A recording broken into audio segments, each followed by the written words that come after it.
I cheated on my husband of 21 years and told him the other guy was better at everything, and now my whole life is on fire. He quietly got paternity tests for all 4 of our kids and found out our oldest and our 13-year-old are not his, and he blew my lies up in front of both our families on Christmas morning.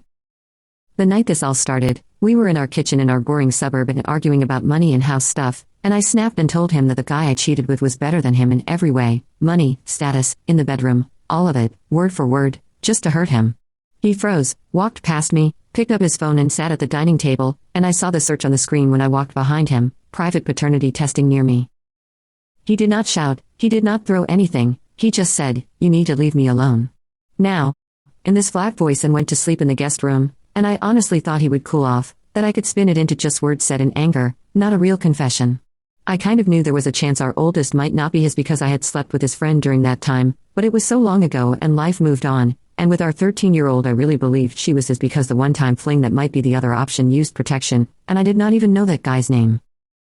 Within a week he scheduled the tests without me, which I did not even know was possible, using one of those labs where you bring the kids in, and since he is on all their birth certificates they let him sign everything, and he just told me it was for routine insurance paperwork.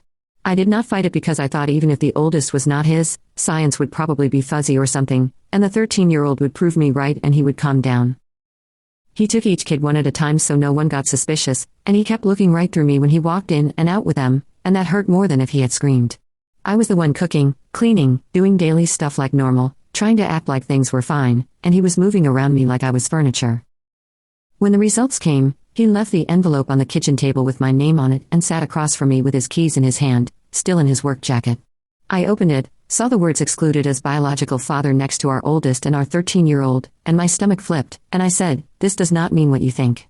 He just stared at me and said, "You have 1 hour to pack what you can carry, and you are out. You will hear from my lawyer." No shouting, no crying, no insults, just that. I told him he could not kick me out of our house when I had put 2 decades into this marriage. I told him it was one mistake and one stupid fling and it was not fair to throw away a whole family over DNA. He looked at the clock, walked over to the pantry, pulled out a trash bag, put it in front of me and said, 55 minutes, and walked away, and that was it. I ended up in a cheap extended stay hotel off the highway, staring at a fake plant and a loud mini fridge, because my parents said I could not just drop back in like a teenager and they needed time to think.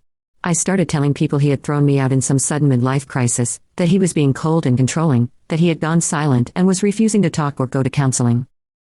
I did not tell anyone about the tests. I said we were just separated and working things out, and some of my friends actually sent me heart emojis and said men lose it at this age and that he was cruel for not talking. I believed my own story for a while, that he was overreacting to normal marriage stuff, not reacting to years of lies. He told the kids I was staying somewhere else because adult things were happening, which made me sound like a child, and I hated that. I texted them nonstop at first, walls of messages to our group chat about how sometimes couples drift and take breaks, how their dad was stressed and taking everything out on me, and how I was the one who had done the bulk of the child raising anyway.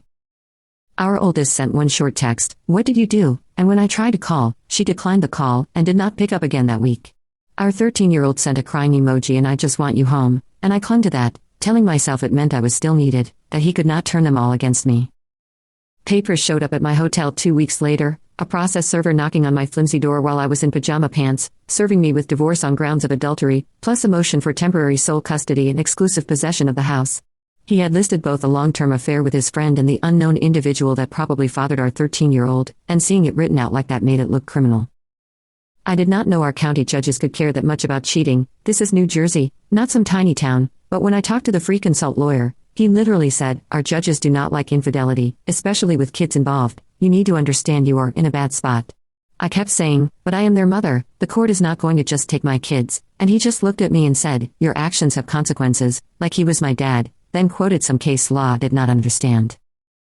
I tried to spin it at work as a rough patch when I got served there for the custody motion and people saw my name on the papers, but the receptionist still read complaint for divorce out loud when she called my office. I pulled my 2 closest co-workers into a conference room and told them my husband was trying to paint me as a monster because I had emotionally checked out and sent some flirty texts years ago. When I hinted that I might need a few days here and there for court, one of them said, "Are you okay? This sounds serious," and the other one said, "People do not file for custody over a few texts."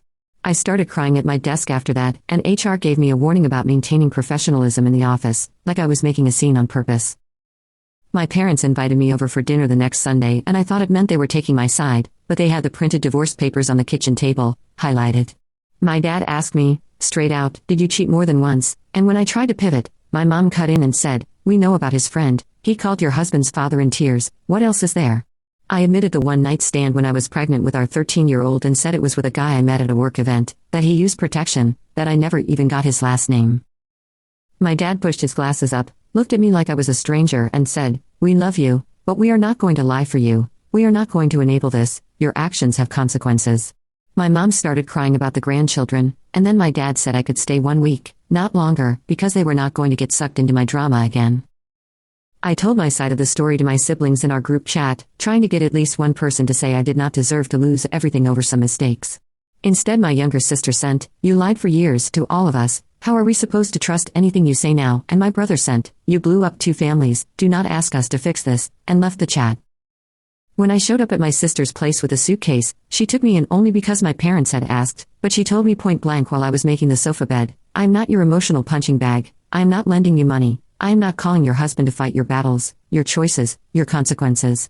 I laughed it off at the time, said she was being dramatic, but I felt this tight pain in my chest when she locked her bedroom door at night. Christmas was supposed to be my reset. I really believe that, because both sides of the family still do Christmas together in my in-laws' house, and my husband agreed in writing through the lawyers that I could be there. I thought that meant he was calming down, maybe realizing he went too far, and I bragged to some friends that he was thawing and we might even cancel the divorce. I had been telling everyone that he kicked me out because I wanted to go back to work full-time and he could not handle a strong wife, so I went to Christmas in a new dress, did my makeup, tried to look like I was the one holding it together. He came in with the kids, put a neat stack of boxes under the tree, one for each kid and one for me, all the same size, same wrapping paper, and I actually thought he had bought us something sentimental to win me back. When it was time to open presents, he told everyone to wait on those boxes until the end, which was weird because he hates attention. We did the usual gifts, the kids opened sweaters and games and stuff from grandparents, and then he handed each of us one of the matching boxes. I smiled like we were doing some family game, ripped the paper off, and inside was a plain folder with my name on it. Our oldest opened hers at the same time and gasped, and I recognized the layout of the lab logo instantly. My husband stood up and said, in front of his parents, my parents, his aunt, my siblings, our kids, "These are the paternity results." I wanted everyone to see what has been going on for years. His aunt jumped up first, pointed a finger right in my face and said, "You did not," in this voice that shook, and then she stepped toward me like she was about to smack me across the face, but his cousins grabbed her arms and pulled her back while she yelled, "You ruined my nephew, you ruined my great-nieces and nephews," over the sound of my mother sobbing. Our oldest almost went for me too in that living room, and I still feel like I am the only one who remembers that she is only 19 and blasting her mother in front of the whole family like that is not normal. She stood up so fast her chair fell over, the folder in her hand, and she shouted, "You lied to me my whole life, you let me call him dad when he is not even my dad," and she took a step toward me with her fist clenched. My husband moved faster than I have ever seen, putting himself between us, one hand out to his side, the other pressed against her shoulder to guide her back. She tried to push past him and he said, "Come, you are not putting your hands on your mother, even then protecting me," and she yelled back, "She is not my mother, she is some woman who used me as a prop," and then she looked at me like I was something in the trash and said, "Do not ever talk to me again unless it is through a lawyer." I tried to keep my voice steady and said it was not that simple, that I had made mistakes but I had been a good mother, that I had kept the family together, and everyone needed to calm down. His aunt laughed this harsh laugh and said, "You spread your legs for his best friend and some random and you call that keeping a family together," and my dad told her to stop swearing, but he was looking at me with the same disgust. My husband's father spoke up then and told the room, he came to me and cried like he did when his mother died. "You did that. You put my son back in that place." I said, how was I supposed to know he would actually test all the kids, which I realize now sounded insane, but at the time it felt like a real question. My mother said, "Do not say another word," and got up and went to the kitchen to cry by herself. It came out that night that the father of our oldest is his friend, the one he has known since 6th grade, the one who was best man at our wedding, the one we used to vacation with, and who I had kept sleeping with on and off the first few years of our marriage. The friend was not there, because my husband had already confronted him a few days earlier with his own paternity test and a printout of old messages from when I was pregnant. His friend's wife had thrown him out of their house that same night after he admitted it, packed his stuff in garbage bags and set them on the lawn and blocked me on everything. On Christmas, in front of everyone, my husband's father held up a photo from our wedding, tapped his friend's face, and said, "That man was the best man in more ways than one, apparently," and the room went silent again. Word spread through the family group chats fast after that, because people cannot keep their phones down even at Christmas, and by the time I got back to my sister's place that night, my phone was full of messages that I cannot even fully read now. Friends from high school, cousins I had not seen in years, moms from the kids' old elementary school all messaging some version of, "I heard what you did, I do not even know what to say," or, "You did this to the kids, not just to him." One friend I used to go out with every Friday sent, "I love you, but I am not getting dragged into this, your choices, your consequences, do not show up here."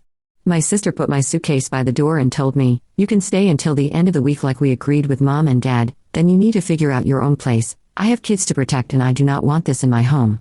I slept that night with my clothes on, staring at her ceiling, listening to my nephew's sound machine through the wall and feeling like I had been evicted from the whole family. The temporary custody hearing in January was the first time I saw my husband in court, in a suit, with his lawyer and a folder of printed screenshots and lab results, and I thought if I just looked sad and said I was sorry, the judge would balance things out. Instead, the judge asked my lawyer, in this bored voice, to confirm the dates of the affairs and the births, and then looked at me and said I had engaged in a long-standing pattern of deception that directly impacted the children's emotional stability. They granted my husband temporary sole legal and physical custody, gave me supervised visitation every other Sunday at a center, and specifically said any attempts to involve the kids in adult issues could reduce my access. When my lawyer asked about support and alimony, the judge said, given her fault and his role as primary caregiver, there will be no alimony award at this time, and any child support flows from her to him, not the other way around. I walked out in a daze thinking, I am their mother, how do I owe support when I do not even see them unsupervised? At the first supervised visit, my kids walked in behind my husband, and I had to sit in this bright, ugly room with toys and cameras, while some stranger checked us in like we were criminals. My 11-year-old sat at the far end of the table and played with some Lego, did not even look at me, and my 16-year-old kept glancing at the staff instead of me, like he wanted witnesses. Only my 13-year-old sat next to me, her knee touching mine, asking if I was okay, if I had eaten, if I had somewhere to live, and that cut deeper than the coldness from the others. The supervisor stepped out for a minute to grab a form, and I asked my 13-year-old, "You know your dad still loves you, right, even if he is mad?" And she whispered back, "Everyone keeps saying he is not my dad. What does that even mean?" And my heart pounded so loud I was sure the camera could hear. I told her, "He is the man who raised you, that is what matters," trying to dodge the actual question, and when the supervisor came back in, my 16-year-old said loud, "Mom, stop with the half-truth stuff," and looked straight at the camera. My coworkers found out the full story because my oldest blasted me on some social media, posting a video where she sat in her car crying, saying her mom cheated with her dad's best friend and some random guy, and that she had just learned the man she called dad her whole life was not her biological father. People in town recognized the driveway, the house, even the dog in the background, and the video got shared on local Facebook groups and then on TikTok. Someone tagged me in the comments, and then people from work started sending it in our office group chat, with messages like, "Is this your daughter?" and "I am so sorry, this looks bad." I tried to control the story by posting a long comment about marital issues and how things are never simple, but the replies were brutal, telling me I was the adult, that my kid did not owe me kindness after what I had done. I was so frustrated that nobody seemed to get my side that I wrote out a full post on that Ada subreddit from a throwaway account, titled something like Ada for cheating years ago and now losing my family, and I told everything but twisted it. I said my husband was cold and withholding, that I was lonely, that I had made some mistakes but that he was punishing me forever and turning the kids against me, and I asked if I was really the villain. I wrote, Ada for not wanting my entire life destroyed over mistakes that happened years ago, thinking at least strangers would tell me it was not that black and white. Instead the top comment was, "Yes, you are the A, and not just a little, you detonated your kids' identities and expect a prize," and another one said, "You lied about paternity twice, with his best friend and a nameless fling, you are the main cause, full stop." Someone else wrote, "Stop saying mistake, this was a long-term campaign of deceit," and the bot stamped the post with "You are the A," which felt like a joke at first, then like a sentence. I did not realize how far that post went until a coworker pulled me into a side room and held up her phone with my words on it, highlighted, and the details that made it obvious it was me. She said, "You know we have a social media policy, right? You mentioned the office in here," and my stomach flipped. HR called me in that afternoon with a printed copy of my own post and some screenshots of the TikTok, and said they had concerns about judgment and reputational risk. I tried to argue that my personal life should not matter to my job, that I was still hitting my targets, but then they slid a termination letter across the table, citing violation of policy and unprofessional conduct impacting the workplace, and told me my badge would stop working at the end of the day. Walking out with a cardboard box while people pretended not to stare felt like a movie, only this was my actual life. Losing my job meant I could not even pretend I would be okay financially, and my sister had had enough by then. She showed me her own bank app with our mom's name on some transfers and said, They have been helping you quietly for years with little things. We are not doing this anymore. You are almost 40, get it together. She wrote out a list of shelters and cheap rooms for rent from some Facebook group and told me, you have to figure out housing by the end of the month. My landlord will not let me have you here long term, and honestly, I do not want my kids watching this mess every day. When I cried and said, you are my sister, how can you kick me when I am down? She said, you have been lying about paternity for 19 years, you are not just down, you are living the results of your choices, and I am not responsible for that. She walked away and closed her bedroom door while I sat on her couch with my phone and a backpack like a teenager who got grounded. The final divorce hearing about 180 days after this all started was the coldest thing I have ever sat through, and I went in still half expecting some last-minute mercy. The judge went over the settlement, giving my ex the house, most of the savings, and full legal and physical custody of all 4 kids, based on the fact that he had been the stable parent, and that my affairs and lies had caused significant emotional harm. I walked away with my old car, which still has payments on it, a chunk of shared debt, and 0 alimony because, as the judge said on the record, in an at-fault divorce like this, with clear adultery and significant deception, equity does not require the innocent spouse to subsidize the offending spouse's lifestyle. They did order child support from me to him on paper based on an income I do not even have right now, which I already know I cannot pay. When I said quietly to my lawyer in the hallway that this felt extreme, he just said, you have no idea how lucky you are he did not go after you for fraud or worse, and then told me he was closing my file because there was a balance on my account. My ex did not look at me once that whole hearing until the very end while we waited for copies, and even then it was just this quick glance like I was someone he used to work with, not the person he shared a bed with for 2 decades. His aunt walked right past me with her hand on his shoulder, looked me straight in the face, and said, I told your wedding shower you were trouble. I should have said it louder, and kept walking. I reached out toward my ex without thinking, to touch his arm, and he stepped back like my hand was hot and said, do not, and that hurt more than any insult. His father gave him a long hug in the hallway, like when his mother died, and I heard him whisper, you did what you had to do for you and the kids, and I stood there holding my empty folder feeling like a ghost. Outside court, I tried to intercept his aunt while everyone was walking to their cars, because I was tired of being treated like some kind of disease, and I wanted at least one person from his side to admit this went too far. Her car was parked next to mine, and when she opened her trunk, I said, can we just talk? You have known me for years, I'm not a monster. She slammed the trunk shut and got right in my face, closer than she had ever been, and said, you slept with his best friend, you lied about grandchildren, and you dared to stand in my sister's church in a white dress, you are exactly what you look like. I was so tired and angry I stepped forward too, and for a second we were chest to chest, breathing hard, her hand twitching like she wanted to grab my hair. My ex's cousin ran over and pulled her back, saying, she is not worth catching a charge, and his aunt pointed over his shoulder and shouted, you should be grateful he is as calm as he is. If it were my husband, you would be in the hospital, and then she got in her car and drove off, leaving me shaking in the parking lot. Finding a place to live turned into another punishment round, because every cheap room I looked at either felt unsafe or came with rules that made me feel like a child. I ended up in a tiny basement room I found through a Facebook group, in a stranger's house on the edge of town, with a shared bathroom and a no guests rule. The landlord is this middle-aged woman who made me sign a paper that said, if police are called for any domestic dispute involving you, the lease ends immediately, which felt personal even though she had no idea who I was at first.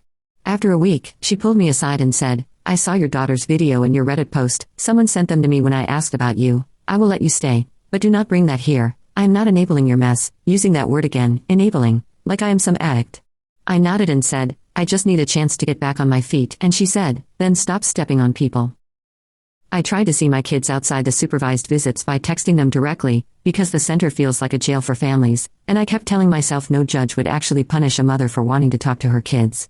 I sent my 13-year-old late-night text saying things like, I miss our movie nights, your dad will calm down, we just need time, and asking her not to tell him I was texting so much. My ex must have seen her phone or she showed him, because at the next visitation the supervisor sat down at the table with us and said, there have been concerns about boundary violations, and handed me a printed copy of my own texts. My ex sat on the other side of the glass, arms folded, watching, while the supervisor said, if you try to involve her in adult disputes or ask her to hide things again, we have to report that, and the court may change your access. My 13-year-old looked at me with wide eyes, and I felt this hot anger at him flare up again for turning even my words of love into evidence. My 19-year-old has gone from ignoring me to full-on disrespect that I still think is too much, even for what I did. She sent me a long text after that supervised visit, saying, stop using my siblings as emotional support, get a therapist, stop acting like dad did this to you did this to yourself. I called her instead of texting back, thinking if she heard my voice she would soften, and she actually picked up for once. I started saying, you cannot talk to me like that, I'm still your mother, and she cut me off, saying, you are the person who lied to me for 19 years, you are the person who let me brag about being Dad's twin while you knew the truth, you are nothing to me now.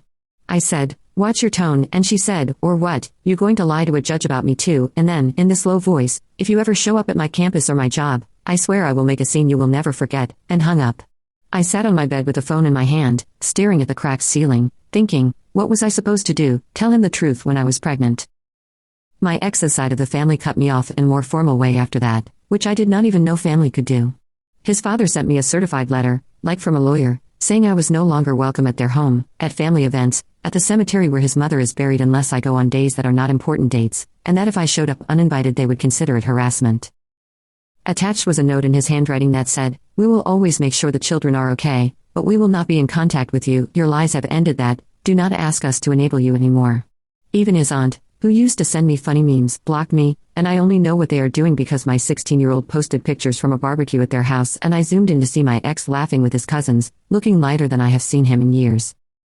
Debt has started piling up now because my unemployment benefits are delayed, my credit cards are almost maxed, and I still owe my old lawyer money that he keeps emailing me about. On top of that, I got a letter from child support enforcement saying a case was opened in my ex's name, listing all 4 kids, and that they were going to evaluate my ability to pay. I called the number on the letter and explained that I was unemployed and barely hanging on, and the woman on the phone just said, the order is the order, if you cannot pay now, it will be arrears later, like it was no big deal. I told her, he makes plenty of money, he does not need my little bit, and she said, child support is the children's right, not his, and this is a consequence of your choices, that word again, like they all got the same script about my life. Out of pure panic, I set up a fundraiser online, thinking if strangers on the internet could destroy me in the comments, maybe they could also help me pay for a deposit on an apartment. I wrote this long story about being a mom in crisis without going into full detail, said I had made mistakes but was trying to rebuild and needed a safe place to live so I could be a better parent. Within an hour, someone commented, is this the same woman from Ida with the paternity mess, and linked my post.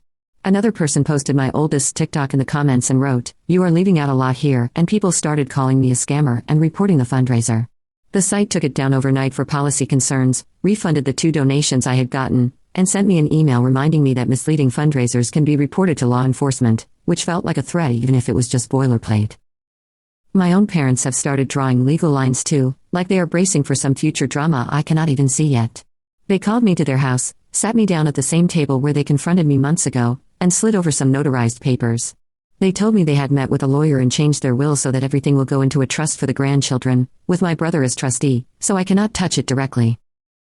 My dad said, we are doing this to protect them, not to punish you, but we cannot ignore what you have done with money and truth and trust, and my mom nodded and added, we will help with school and things for them through the trust, but we will not bail you out again, we are not enabling your bad choices anymore.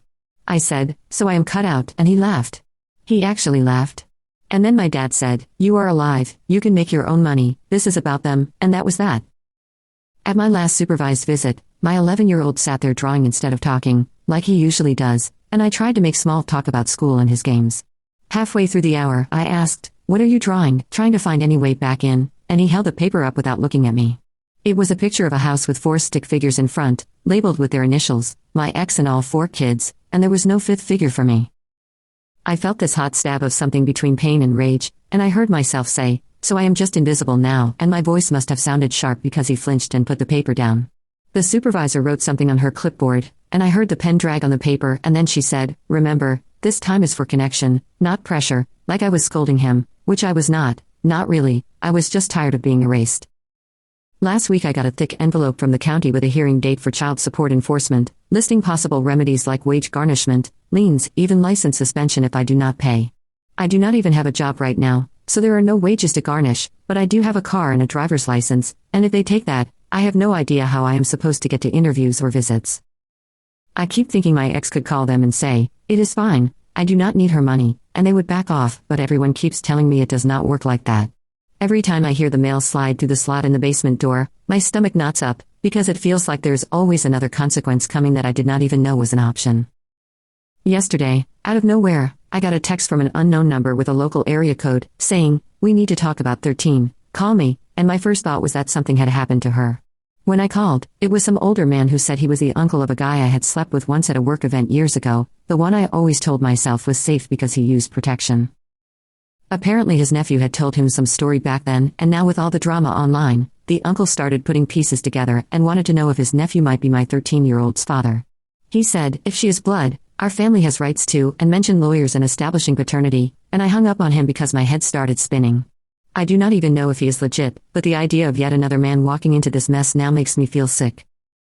Now there are rumors, according to a mutual friend who still talks to me in secret, that my ex is thinking about moving out of New Jersey with the kids, maybe to another state where his company has an office, and using my instability and the online mess as part of his argument in court. If he does that, I do not know how I am supposed to see them at all, since I cannot even afford gas across town sometimes. My old lawyer is out, I have no money for a new one, and the legal aid wait list is long, so I am pretty much walking into whatever comes next alone. It feels like every time I think we have hit the bottom, something else opens up under me, and now with this random uncle and talk of relocation, I have no idea what the next hearing or letter in the mail is going to do to what is left of my connection to my kids. The day after I got that text from the uncle, I tried calling legal aid again and actually got an intake lawyer on the phone instead of voicemail. I explained the whole mess, the possible random uncle, the threat of relocation, the child support hearing, all of it, and when I mentioned the Ida post and the TikTok, he let out this short laugh, actually laughed, and said, I know exactly which case you are talking about. I felt my face burn even though he could not see me, and he followed with, we are swamped with custody cases where one person blew up the family with cheating, we prioritize domestic violence and safety, not reputation cleanup.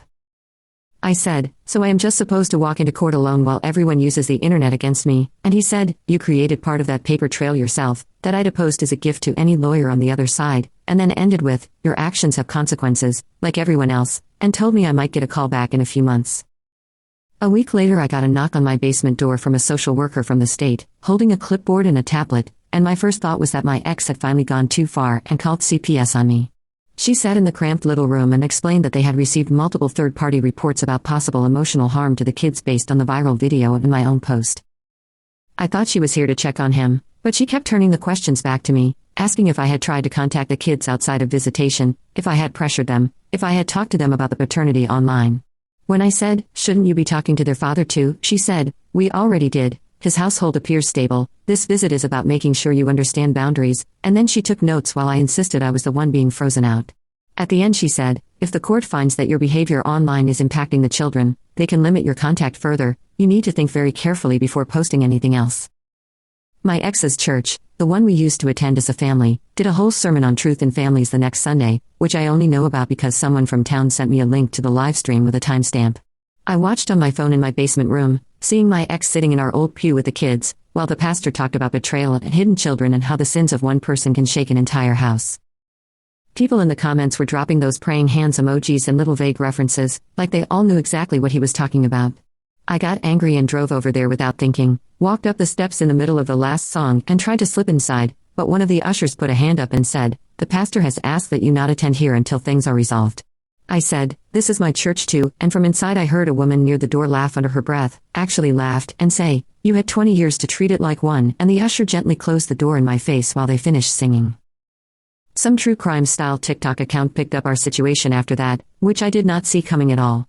They did one of those dramatic voiceover videos with screenshots of my Ida story, my oldest TikTok, and a picture of our wedding they must have pulled from someone's Facebook, with my face blurred but obviously still me to anyone who knows us. The narrator called it the New Jersey paternity Christmas bombshell and talked about the cheating suburban mom who lied about 2 kids with 2 different men, one being her husband's best friend.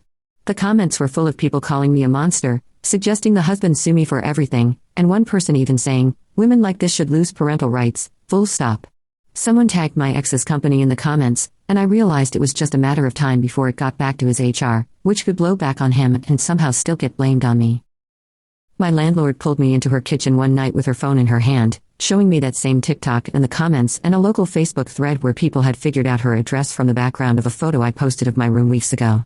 People were calling her place home base for the cheater and asking why she was harboring someone like that in an East neighborhood. She said, I rented you a room, not a circus, and pointed at the lease on the counter. She told me, if strangers keep showing up or if my kids hear about this at school, I am ending this agreement. I worked hard for this house and I am not losing it because of your drama, and then added, from now on, no more posting pictures from inside or outside this property, no guests, no live streams, nothing, I am not enabling you. I nodded and said I understood, but inside I felt like my world kept shrinking from a house to a hotel to a couch to a basement, and now to a set of rules inside a basement. Then a new email came from my ex's lawyer, to my old address and forwarded to me by my brother, about a motion he filed to suspend visitation until the child support and the paternity questions were clarified.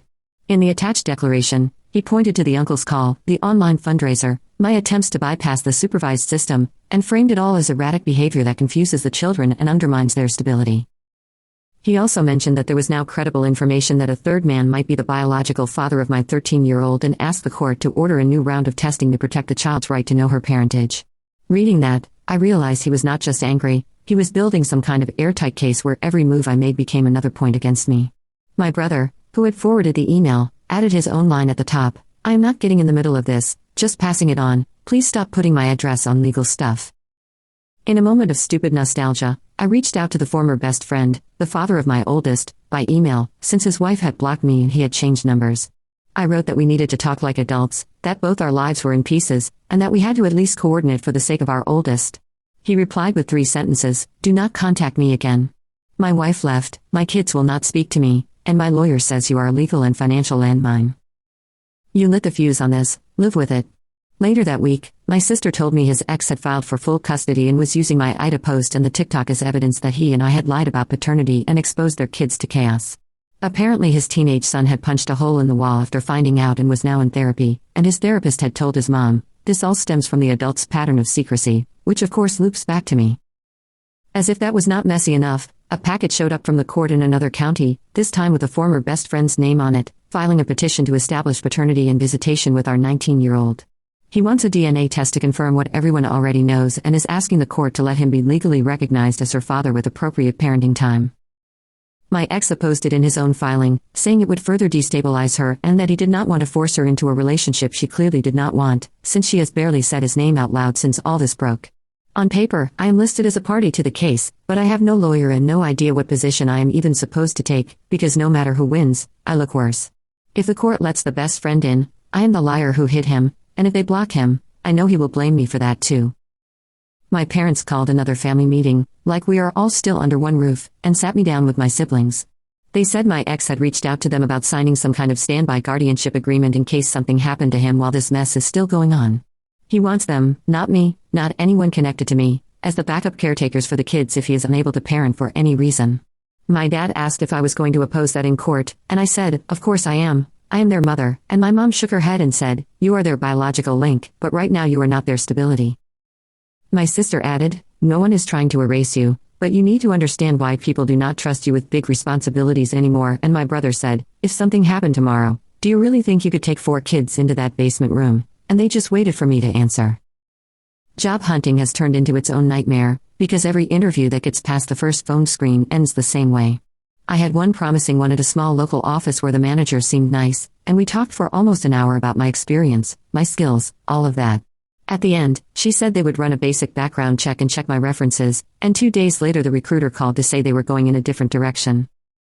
I asked for feedback, because I am desperate at this point, and she hesitated, then said quietly, "Someone in the office Googled you and found the videos and the Reddit post, and there were concerns about drama following you in." She thought she had muted herself and I heard someone in the background laugh, actually laughed, and say, "We are not hiring the paternity Christmas lady," before she rushed to end the call. My oldest posted her own Ida story after that, because of course she did, titled something like, "Ada for cutting off my mom after finding out she lied about my father for 19 years. She laid everything out from her perspective, the Christmas reveal, the way I had thrown the better in every way line in my ex's face, the fact that she had defended me to her friends for years when they joked about her parents' weird tension. The comments were even worse than on my post, calling me selfish, calling her dad a hero, calling her a survivor of emotional abuse through deception. There were top responses telling her to go no contact forever, to change her number, to tell college staff not to let me on campus, and I know for a fact she read every one, because she liked them.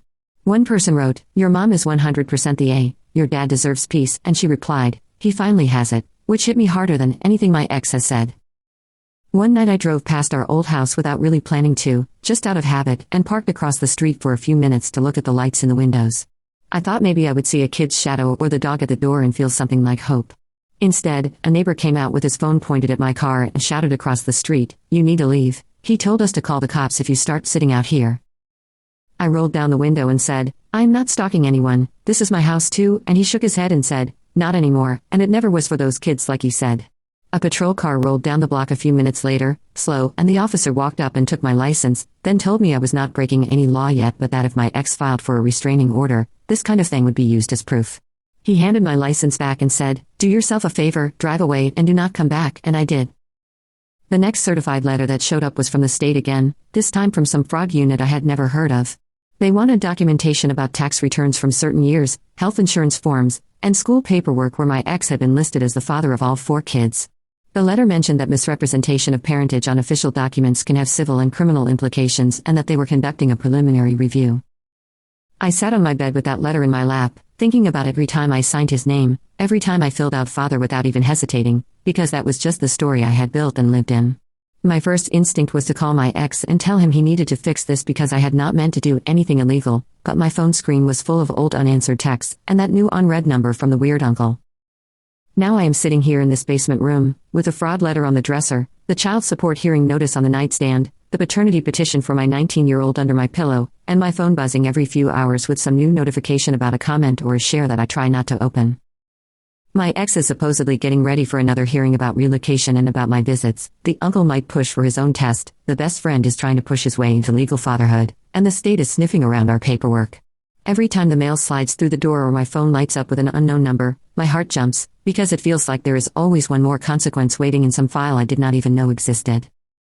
And the worst part is, no matter how much I keep telling myself that I did not know it could go this far, everyone else just keeps saying the same thing back at me, in courtrooms and kitchens and comment sections, that this is only the start of what I set in motion and that something even bigger is still coming, and I am starting to understand there is no redemption arc for me, no comeback season, no clean slate waiting down the line, just a slow, dragged out reminder that I am the one who broke this, and I am the one nobody is planning to save.